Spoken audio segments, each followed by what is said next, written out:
தென்னாப்பிரிக்க கிரிக்கெட் அணி ஜிம்பாப்வேயில் சுற்றுப்பயணம் மேற்கொண்டு 2 போட்டிகள் கொண்ட டெஸ்ட் தொடரில் விளையாடி வருகிறது. இவ்விரு அணிகள் இடையிலான 2வது மற்றும் கடைசி டெஸ்ட் போட்டி ப்ளோவாயில் நேற்று முன்தினம் தொடங்கியது. இதில் தென்னாப்பிரிக்கா முதலில் பேட் செய்தது.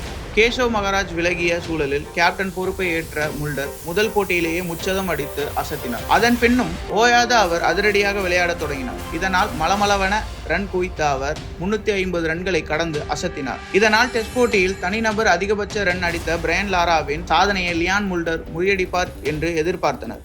ஆனால் அவர் 367 ரன்களில் இருந்தபோது உணவு இடைவேளை விடப்பட்டது. இடைவேளை முடிந்து அவர் தொடர்ந்து பேட்டிங் செய்து லாராவின் சாதனையை முறியடிப்பார் என பலரும் பேசத் தொடங்கினர். ஆனால் யாரும் எதிர்பாராத விதமாக தென்னாப்பிரிக்கா அணி டிக்ளேர் செய்வதாக அறிவித்தது.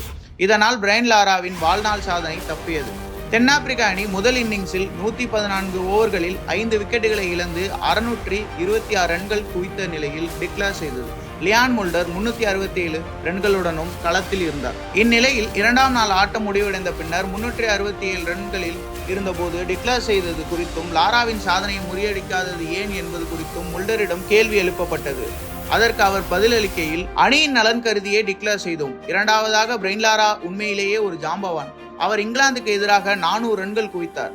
அந்த சிறப்பு வாய்ந்த சாதனை அவரிடம் தொடர்ந்து இருக்கட்டும். மீண்டும் ஒரு முறை இதே போன்ற வாய்ப்பு கிடைத்தாலும் அநேகமாக இதைத்தான் நான் செய்வேன். மேலும் பயிற்சியாளர் சுக்ரி கான்ட்ராடும் ஜாம்பவான்கள் தொடர்ந்து பெரிய ஸ்கோருடன் இருக்கட்டும் என்று கூறினார்.